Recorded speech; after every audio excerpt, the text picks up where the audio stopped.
O Salmo 119 é uma obra-prima da poesia hebraica. Ele nos mostra como o salmista amava a lei de Deus e como ela era a sua fonte de sabedoria, consolo e direção. Ele nos ensina a valorizar e aplicar a Bíblia em nossas vidas. Nesta lição, vamos estudar os versos 97 a 112. Vamos juntos aprender a palavra de Deus.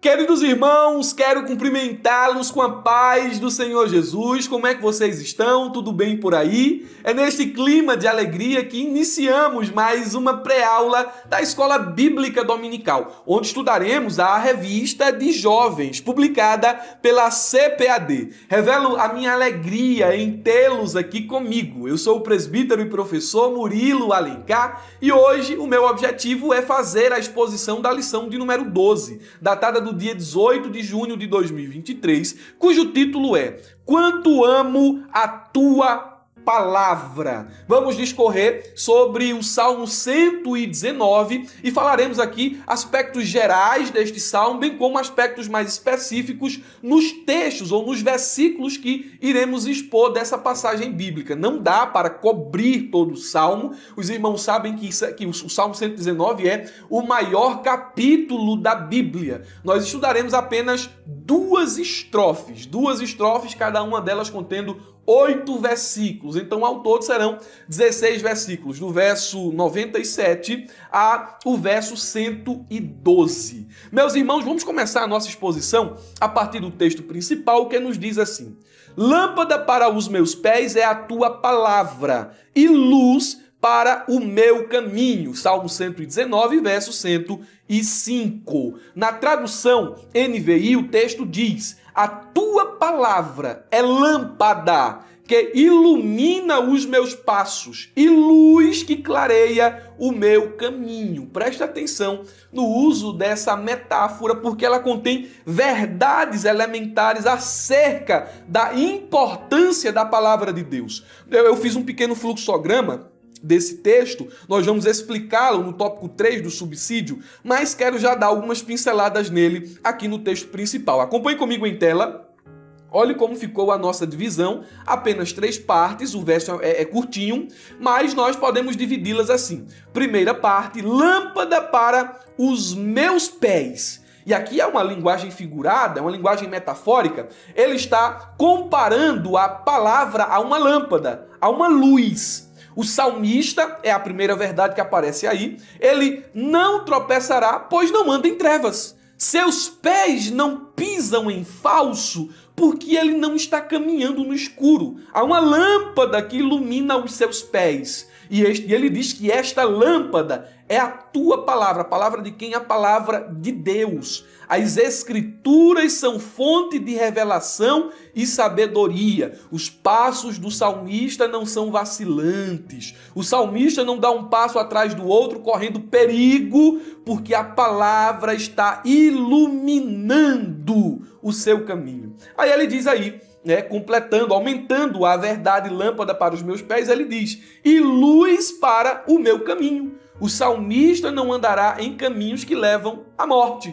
Por que ele não andará em caminhos que levam à morte? Porque a palavra está iluminando o seu caminho, está iluminando a sua direção. Então a palavra de Deus nos livra de muitas situações perigosas, porque ela nos mostra os perigos que estão perto e também ela nos mostra os perigos que estão longe.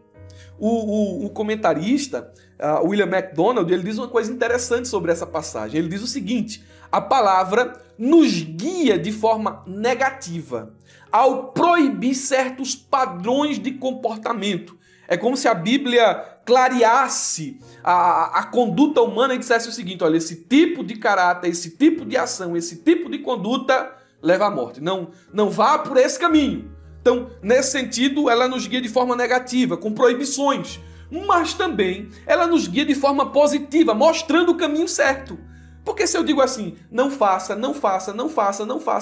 por aqui não, desse jeito não, tá bom, mas o que é que eu devo fazer então? A Bíblia ilumina o caminho. O caminho é esse. A conduta é essa. Siga por aqui. Desse jeito vai dar certo.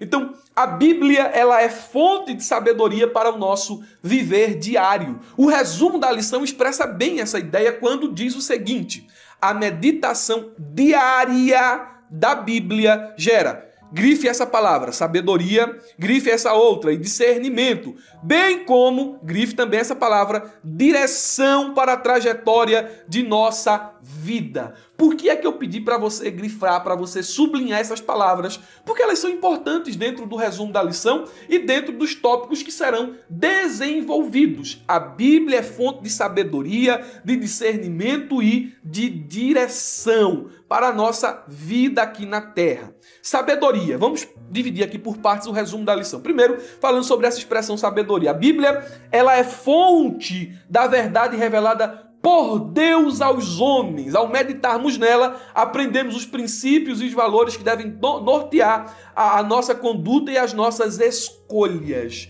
A sabedoria bíblica nos capacita a viver de acordo com a vontade de Deus e a evitar os caminhos do mal, conforme veremos mais detalhadamente na exposição da lição. Então, a sabedoria da Bíblia, ela é superior a todos os outros tipos de sabedoria, porque ela é uma sabedoria que vem de uma fonte inspirada por Deus. Aí eu mandei você grifar a segunda palavra, discernimento. A Bíblia também, ela nos ajuda a discernir entre bem e mal, entre certo e errado, entre santo e profano. Ao meditarmos nela, na palavra de Deus, desenvolvemos um senso crítico e uma consciência moral que nos permite julgar as situações e as pessoas com justiça e equidade. O discernimento bíblico nos protege das armadilhas do inimigo e das ciladas do mundo. A terceira palavra que eu pedi para você sublinhar foi direção.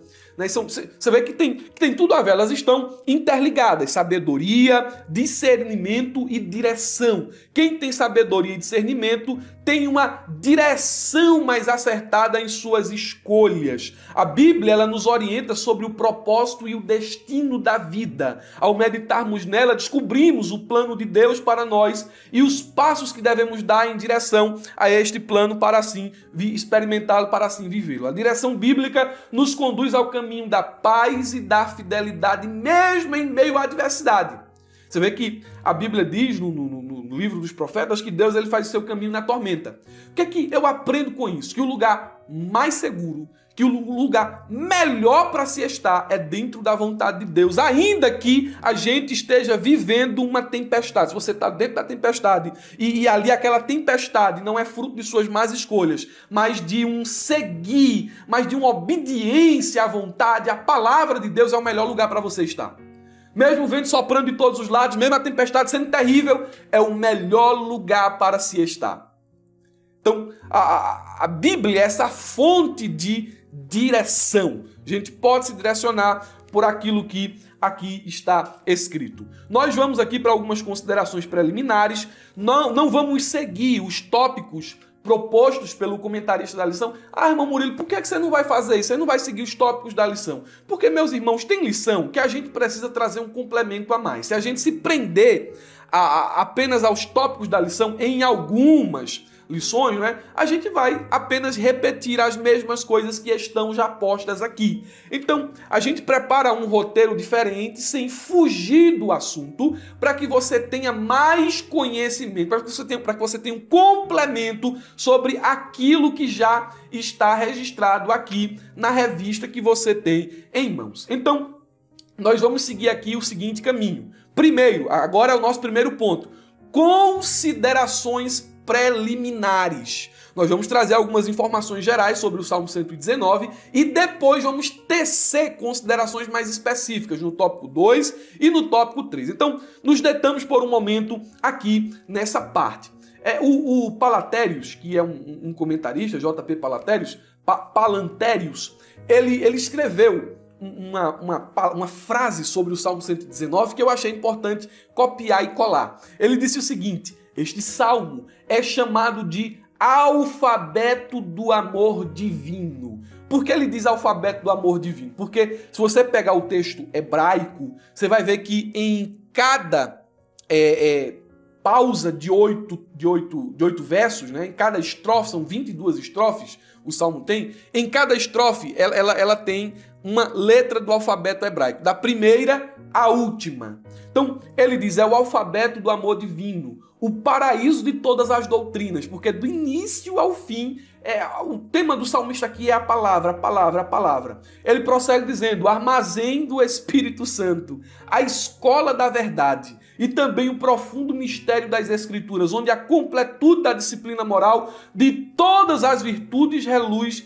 vividamente. Veja que ele foi muito inspirado, né, nessas palavras que ele falou a respeito do Salmo 119. Este salmo ele se sobressai em toda a coleção dos salmos por várias razões. E eu quero aqui trazer à luz algumas. Uma das razões principais aqui, que o Salmo 119 já nos chama a atenção, é que ele é o maior capítulo da Bíblia, o maior texto, o maior dos salmos, o maior capítulo da Bíblia. Esse poema do Salmo 119, ele é um poema acróstico. Como assim, irmão Murilo, um poema acróstico? Ele está dividido da seguinte maneira. Cada estrofe, ela inicia os seus versos com uma letra do alfabeto hebraico, já falei aqui. Mas preste atenção, o Salmo tem 22 estrofes. O alfabeto hebraico tem 22 letras. Aí você vai ver aí o nome das letras, não são as letras. Aleph, Bet, Gimel, Dalet, Re, Val. Então, você vai ver aqui, eu estou usando a corrigida, né? Depende um pouquinho assim da tradução, o nome das letras. Você vai ver aqui que é uma tradução mais vogalizada. Então você vai ver que em cima dos versos aqui nós temos nomes aqui, são os nomes das letras do alfabeto hebraico. No original aparece um pouco diferente, aparece o texto e no início de cada verso aparece a letra e não o nome da letra como é na nossa tradução. O salmista, de forma muito habilidosa e intencional, ele compôs esse salmo em forma de acróstico, né? Porque ele vai trazer todas as letras do alfabeto hebraico, mas ele dividiu habilidosamente o salmo em blocos, em estrofes de 8 versos. Então você vai pegar a sua Bíblia, aí você pode contar, verso 1 ao verso de número 8, Aleph. Aí depois vem o verso 9 ao verso de número 16, Bet. Aí depois vem o verso 17 ao verso de número 24. Então, ele foi muito habilidoso na forma como ele compôs este salmo. Ele também é um poema que se alegra no fato de Deus haver se revelado ao seu povo. Então, o que é que o salmista aqui ele revela dentro do Salmo 119? Ele revela sua intensa devoção pela palavra de Deus. O foco do salmo aqui todo está em Deus e em sua palavra. E isso fica muito claro, quer pelo discurso direto ou quer pelo uso de pronomes pessoais. Olha, teu, tuas, aliás, pronomes possessivos, né? Me corrijam aí. Teu, tuas justas leis, tua palavra, teus mandamentos. Então fica muito claro aqui que Deus e a sua palavra são o foco principal do salmista neste salmo. Em terceiro lugar, ele usa uma gama de termos hebraicos para descrever a revelação de Deus. Então são palavras sinônimas que aparecem em cada estrofe. Por exemplo, lei, estatutos, preceitos, mandamentos, decretos, palavras, promessas, caminhos. É uma variante ali de palavra, fidelidade e assim por diante. O Salmo 119, ele não se ajusta a nenhuma categoria particular. Por exemplo, é um salmo de lamentação, é um salmo de imprecação, é um salmo de gratidão, é um salmo real. Não, ele não se ajusta a nenhuma categoria específica, justamente pelo seu tamanho e pela quantidade de situações que acontecem aqui dentro dos seus 176 versos. Outros dois salmos que se aproximam bem deste salmo aqui é o Salmo 1 e o Salmo de número 19. E apenas mais um ponto aqui que eu quero levantar sobre o Salmo 119 é que a sua linguagem é extremamente mosaica. Como assim? O salmista, ele se fundamenta muito ali em Gênesis, Êxodo, Números e Deuteronômio, principalmente o livro de Deuteronômio. A linguagem dele, parece que o pensamento dele estava inundado destes livros quando ele compôs o Salmo 119. No subsídio, eu preparei aí a estrutura do Salmo 119 e eu dei nome, eu coloquei aí os nomes a cada estrofe. Na Bíblia não tem.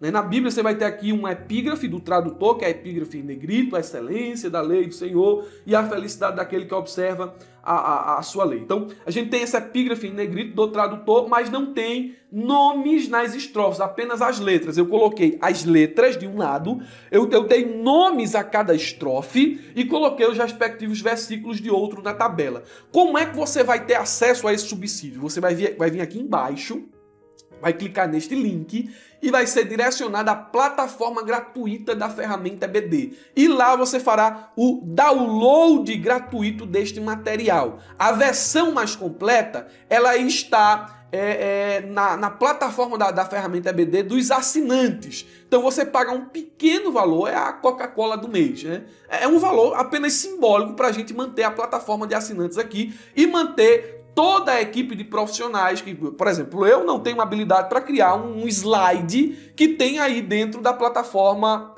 de assinantes, a plataforma que é paga. Eu não tenho essa habilidade. Então a gente precisa contratar uma pessoa que faça esse slide, que faça esse material, o Motion. Por exemplo, vocês conhecem minha voz. A locução que está dentro aí da ferramenta EBD de assinantes, a paga e não a gratuita, não é minha voz. Não é a voz do presbítero Ebinho que faz as edições. Não é. É um locutor profissional que faz a chamada da lição. Então, você paga um valor muito pequeno, esse valor pode ser mensal ou anual, muito pequeno mesmo, e você tem acesso a todos os recursos e benefícios da ferramenta EBD na plataforma paga. Inclusive, você vai ter acesso aos cursos que nós vamos subir aí. Olha, estamos em fase final. Pastor Marcos Tedesco, pastor Tiago Rosas estão preparando mais cursos para complementar a nossa grade lá dentro da plataforma da ferramenta EBD paga, tá bom? Já falei muito aqui, porque o nosso foco é a lição, a gente precisa correr, mas não se esquece não, clica no link aí embaixo, vai conferir tudo o que eu falei aqui. Mas vamos lá, vou pular aqui a nossa tabela de estrutura do Salmo 119 e vamos chegar no que importa mesmo aqui, que é os pontos agora da lição, ponto de número 2 e o ponto de número 3, porque aqui a gente vai estudar a estrofe 13 e a estrofe 14. Lembra que o Salmo tem 22 estrofes? Vamos estudar a estrofe 13, que é o verso 97 a 104, e a estrofe 14, verso 105 ao 112. No tópico de número 2, estudaremos sabedoria por meio da tua palavra. E aqui nós vamos discorrer do verso 97 ao 104. No tópico 3, estudaremos os versos subsequentes. Vamos aí à exposição desses versos rapidinho para a gente não gastar tanto tempo. Primeiro subponto aí do tópico 2, a palavra de Deus é fonte de sabedoria. Vamos percorrer aqui verso por verso, tá bom? São 8 versos, vamos fazer breves comentários para elucidar aí a tua mente a respeito dessa passagem aí. Primeiro verso aí, verso 97 diz: quanto amo a tua lei, é a minha meditação todo dia. Aqui nós temos duas afirmações importantes. Primeiro, o salmista expressa que ele ama a lei, a palavra de Deus. Depois ele diz que nela medita todo dia. Então, nós percebemos aqui que o conhecimento, presta atenção, o conhecimento leva ao amor. E o amor leva ao conhecimento mais profundo. O salmista era alguém, Esdras ou Davi, a gente não pode afirmar com certeza, ele era alguém que conhecia muito bem a revelação de Deus. E quanto mais de Deus ele conhecia, mais o amava. Eu amo a tua lei, né? Eu me debruço em tua lei, e à medida que eu te conheço, eu te amo mais. Nós podemos ilustrar essa verdade da seguinte maneira. Como é que podemos distinguir amor de verdade, de um sentimento passageiro? A resposta está na intensidade do conhecimento. Quanto mais você conhece uma pessoa, mais a amará ou menos a amará. Por exemplo, o jovem conhece uma jovem e eles começam ali a se paquerar, começam a se conhecer, e à medida em que ele vai convivendo, que ele vai conhecendo mais sobre a personalidade, o caráter, ele vai conhecendo mais a respeito das particularidades dessa jovem, ele vai ter mais discernimento para entender se o que ele sente é amor de verdade ou uma paixão passageira. É por isso que o casamento é esse solo fértil para que o amor ele brote. Porque dentro do casamento você conhece a outra pessoa nas suas intimidades, você conhece a outra pessoa às vezes até com mais profundidade do que em um relacionamento. Você convive com aquela pessoa. A beleza ela vai passar, a juventude vai passar e você vai ver que o amor ele é muito mais profundo do que a aparência física. Então, conhecimento, a ilustração ela não é perfeita, mas ela nos dá uma visão mais clara sobre o que eu estou querendo falar aqui. O conhecimento ele é necessário para a intimidade, né? Para se ter mais sentimento, se ter mais amor. Como é, então, que o salmista ele conhecia a Deus? Ele revela aqui. Ele diz que meditava na revelação de Deus dia e noite. E veja o que é meditação. Meditação, se for possível, note isso aí. Meditação é manter a palavra de Deus na mente, de forma tão presente e permanente, até que ela venha a afetar todas as áreas de nossa vida e todas as áreas de nosso caráter. Por aí fora diz que meditar é esvaziar o pensamento, é esvaziar a mente, não. Meditação cristã é encher a mente da palavra, até que ela venha influenciar a nossa conduta diária, as nossas escolhas, o nosso comportamento. Nós temos aí um segundo ponto, a palavra de Deus é fonte de sabedoria para lidar com os inimigos. Olha que interessante. Verso 98, o teu mandamento me torna mais sábio do que os meus inimigos, porque eu o tenho sempre comigo, eu ando com a tua palavra sempre comigo, ela está no meu coração. A sabedoria é o conhecimento em prática. Preste atenção. Uma coisa é ter conhecimento, uma coisa é ser sábio. Porque tem gente que tem muito conhecimento, mas não é sábio porque não aplica esse conhecimento. Então o sábio é aquele que pratica o conhecimento. Então a sabedoria ela vem através da obediência. O salmista aqui, ele diz que ele nos revela que sabe lidar com os seus inimigos porque é obediente à lei do Senhor. E é muito importante destacar que o salmista não lida com os seus inimigos usando as mesmas armas que eles, mas usando a palavra de Deus. Ele se sobressai em relação aos seus inimigos porque ele não luta com a mentira, com o engano, com a calúnia, ele não enfrenta os seus adversários assim. Ele usa a arma de ataque mais poderosa que existe, a espada do Espírito. O jovem que se sobressai neste mundo de trevas não guerreia contra o mal praticando o mal. Paulo fala sobre isso aos Romanos, capítulo 12, versículo 14 ao 17. Não retribuam a ninguém mal por mal. Procurem fazer o que é correto aos olhos de todos. Façam todo o possível para viver em paz com todos. Amados, nunca procurem vingar-se, mas deixem com Deus a ira. Pois está escrito, minha é a ira, eu retribuirei, diz o Senhor. Ao contrário, se o inimigo tiver fome, dele de comer. Se tiver sede, dele de beber. Fazendo isso, amontoará brasas vivas sobre a cabeça dele. Não se deixem vencer pelo mal, mas vençam o mal com o bem. Então, você tem armas diferentes, você luta de forma diferente. Lá na escola, você vai reagir de forma diferente dos seus colegas, mesmo quando eles lhe perseguirem ou lhe tratarem mal, porque você tem a palavra de Deus, a espada do Espírito. Em terceiro lugar, a lei do Senhor é superior ao conhecimento humano. Ele diz, compreendo mais do que todos os meus mestres, porque medito nos teus estatutos ou nos teus testemunhos. A palavra de Deus nos habilita a ter mais discernimento espiritual sobre as questões importantes da vida do que um curso online ou um curso de formação superior. Eu não estou aqui tirando a importância de se ter uma boa formação acadêmica, mas estou exaltando a superioridade da sabedoria que procede da Bíblia Sagrada.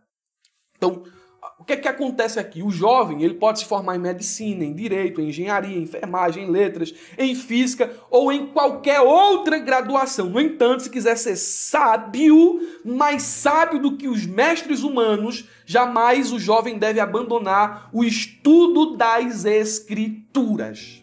Entendeu? Então você pode estudar na faculdade que você quiser.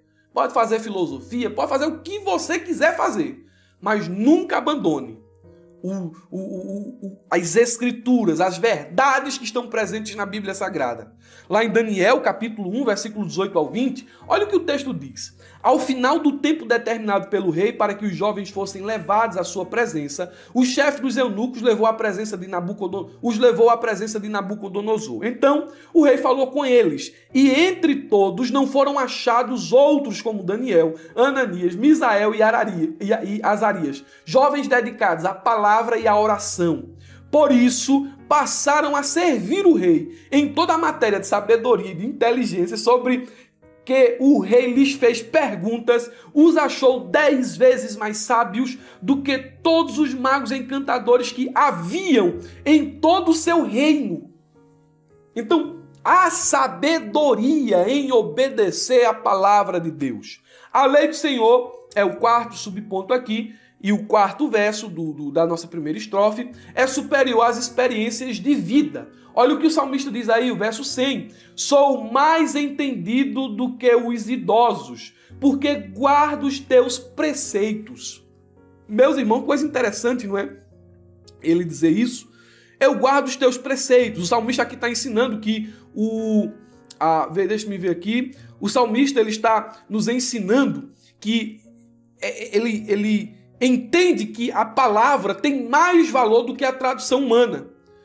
Você vê que tem muita gente que se fundamenta na tradição humana, na experiência de vida. Olha, é assim, porque é desse jeito, porque lá atrás foi assim. Só que o salmista ele entende que as experiências de vida elas são limitadas pelo tempo e pelo pecado. Agora, a palavra de Deus é superior porque ela é absoluta e eterna. Ela é inspirada. Então, ela é fonte de sabedoria mais segura do que as experiências humanas. A palavra de Deus é fonte superior, é fonte de sabedoria e prática. Olha o que o salmista diz aí, verso 101. De todo o mau caminho desvio os meus pés, para observar a tua palavra.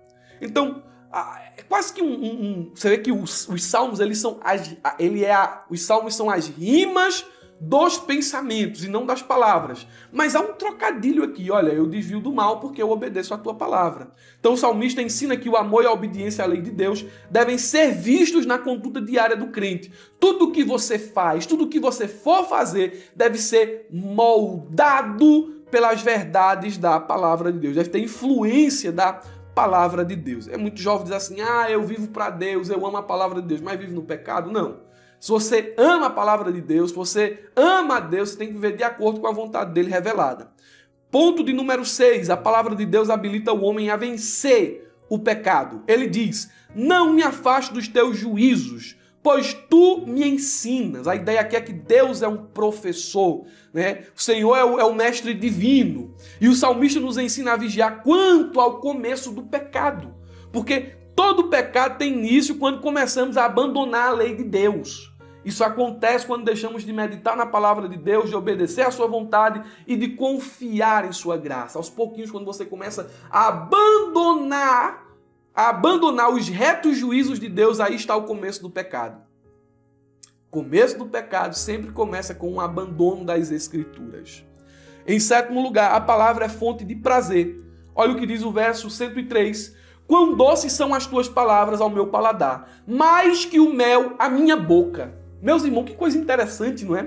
Porque quando nós pensamos em pecado, falamos de prazer, os prazeres pecaminosos. Mas quando falamos da lei, parece que inconscientemente surge na nossa mente a ideia de que ela não parece ser tão prazerosa assim, justamente porque nos priva dos desejos da carne. Mas aí o salmista aqui observa por um outro prisma. Ele diz o seguinte, mas o prazer meu está nas tuas palavras, porque elas são doces ao meu paladar, é como mel na minha boca. Eu tenho prazer na tua palavra. Você tem prazer na palavra de Deus? Você precisa ter mais prazer na palavra de Deus do que nos joguinhos aí de celular. Você precisa ter mais prazer na palavra de Deus do que nas mídias e nas redes sociais. É bom, irmão. A palavra de Deus é como mel na nossa boca. Último verso é o verso de número 104. Ele diz o seguinte: por meio dos teus preceitos consigo entendimento, por isso detesto todo caminho de falsidade. Veja, irmãos, se eu amo a revelação de Deus, eu devo, de certa forma, rejeitar tudo aquilo que faz oposição a ela. Então, como é que a gente pode aplicar isso em classe para os jovens? Preste atenção, o jovem que tem um coração cheio de Bíblia, o jovem que tem a mente cheia da palavra de Deus, ele vai ter discernimento para rejeitar filmes que são, que zombam da palavra, que zombam de Deus, filmes, séries e influências digitais. Você tem que ter sabedoria para rejeitar esse tipo de conteúdo que zomba das Escrituras. Então, a gente pode encerrar essa primeira estrofe com todos esses pontos que levantamos aqui em cada verso. Mas vamos mais rápido, não é? Para o tópico de número 3, a palavra é lâmpada e luz para todas as ocasiões. Então, a gente vai permanecer aqui dentro dessa ideia, focando em Deus, focando em sua palavra, e vamos tentar não ser tão repetitivos aqui. Então, vamos lá.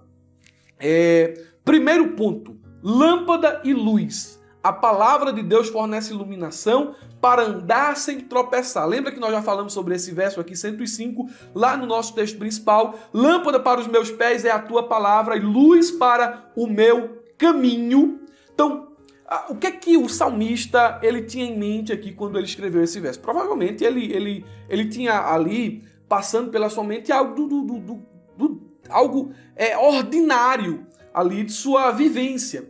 Naquela época não tinha iluminação pública, é lógico, né? Então o que é que eles faziam? Eles usavam pequenas lamparinas de azeite para andar de noite. E a lamparina, ela não é uma lanterna moderna, ela não ilumina, ela não clareia muito. Então ele levava essa lâmpada à sua frente, ela ia direcionando os seus passos porque ele ia enxergando o caminho por onde pisava. Então ele tinha em mente isso quando escreveu: lâmpada para os meus pés é a tua palavra e luz para o meu caminho. Quando ele queria se dirigir de um local, quando alguém naquela época queria se dirigir de um local a outro em segurança, eles acendiam a lamparina e iam levando elas assim à sua frente, para que ela pudesse iluminar os seus passos e parte do seu caminho. O salmista ele aplica esse princípio à palavra de Deus e ele utiliza essa linguagem metafórica para dizer que a palavra é como essa lâmpada que nos dá a direção correta. Você quer caminhar e ter os seus passos firmes, vá por aqui. Não vá para o conselho de coleguinha, não vá por filosofia de professor ateu, não vá por ideologia do momento, vá pela palavra. Quer caminhar com segurança, quer trilhar o caminho certo, quer chegar no destino de paz, vá pela palavra. A palavra deve nos nortear em todas as escolhas, em todos os caminhos e decisões importantes de nossa vida. Aí, o tópico de número 2, eu coloquei o seguinte aqui: a palavra de Deus guia-nos nas mais diversas situações. E aqui nós vamos falar novamente de todos os versos. Já falamos sobre o verso 105, aí vamos descer aqui do verso 106 ao verso 112. A lâmpada da palavra traz clareza e perspectiva divina, primeiro, para o meu comportamento. É o verso 106. Jurei e confirmei o juramento de guardar os teus retos juízos. Quando ele diz que vai guardar os retos juízos, que ele vai obedecer os retos juízos, é que ele vai aplicar de forma prática a vida. Então, a tua palavra vai influenciar o meu comportamento, é o que o salmista está dizendo aqui no verso 106. O jovem de Deus deve ter o seu comportamento influenciado pela palavra. Aí vem outra situação que a palavra ela traz perspectiva divina, ela traz iluminação, sofrimento. O salmista diz, verso 107, estou aflitíssimo, vivifica-me, Senhor, segundo a tua palavra. Segundo o comentário bíblico do John Will, ele diz o seguinte, o salmista não duvida da fidelidade de Deus em cumprir sua palavra, ele apenas roga que isso aconteça logo, pois ele se sente muito abatido e necessitado. Onde é que o abatido e o necessitado encontram consolo e conforto para a alma? Na bebida? Nas drogas? A pessoa que está desesperada vai cair em depressão? Não. Ele vai recorrer às promessas. Ele vai recorrer à palavra. Ele não vai se cortar. Ele não vai se isolar. Ele vai recorrer à palavra. Deus é fiel. E mesmo no período de sofrimento, eu posso buscar refúgio, paz, alívio e consolo nele. A palavra, como lâmpada, ela vai nos orientar a respeito da nossa adoração. Olhe aí o que o salmista disse no verso 108. Deixe-me ver aqui, verso de número 108. Aceita, Senhor, eu te rogo, as oferendas voluntárias da minha boca. Ensina-me os teus juízos. O Adam Clarke, comentarista bíblico também, ele diz uma coisa interessante. O salmista reconhece que o seu louvor é imperfeito e insuficiente para honrar a Deus. Por isso ele suplica que Deus o ensine mais da sua vontade e o capacite a obedecê-la. A adoração, ela é espontânea, mas ela também deve ser bíblica, ela deve ser cheia da palavra de Deus. O Salmo, 119, nos diz que a palavra como lâmpada também nos orienta nas situações de perigo. Olha o que diz o verso 109 e 110. A minha vida está sempre em perigo, no entanto, não me esqueço da tua lei. Os ímpios armam ciladas contra mim, mas eu não me desvio dos teus preceitos. O Charles Spurgeon diz o seguinte, o salmista mostra que a sua obediência não é condicionada às circunstâncias externas. Ele permanece fiel à lei de Deus, mesmo quando isso lhe custa caro. Mesmo quando há inimigos, simplesmente pelo fato de você ser obediente à palavra de Deus, o fato de você ser obediente à verdade revelada, vai lhe custar caro, vai lhe trazer inimigos vorazes, ferozes. Mas o salmista disse, eu prefiro ficar na tua palavra. Não vou me afastar, mesmo que as situações externas se tornem mais difíceis ainda. Permaneço com a tua palavra. A palavra, ela é fonte de deleite e prazer. Ela ilumina-nos com relação a esse conhecimento. Há mais prazer em ser obediente à palavra, há mais deleite em viver a palavra do que se entregar ao pecado. Verso 111, os teus testemunhos recebi-os por legado perpétuo, porque são a alegria do meu coração. A alegria do meu coração não é o pecado. A alegria do meu coração não são os caminhos maus, mas é a tua palavra, esta herança perpétua. Por fim, a palavra ela nos ilumina como lâmpada quanto ao propósito da vida.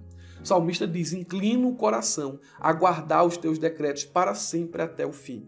Este versículo ele resume o propósito e a meta de vida do salmista, que é guardar os decretos de Deus, ou seja, as suas determinações e estatutos. Ele declara que o seu coração está inclinado, ou seja, disposto, decidido a cumprir a vontade de Deus em todas as situações e circunstâncias até o fim de sua vida. Segundo o comentário bíblico do John Wesley, o salmista mostra que a sua obediência não é forçada e nem temporária. Ele se entrega voluntária e permanentemente ao serviço de Deus. É o propósito da vida. É viver, é obedecer, é compartilhar a palavra.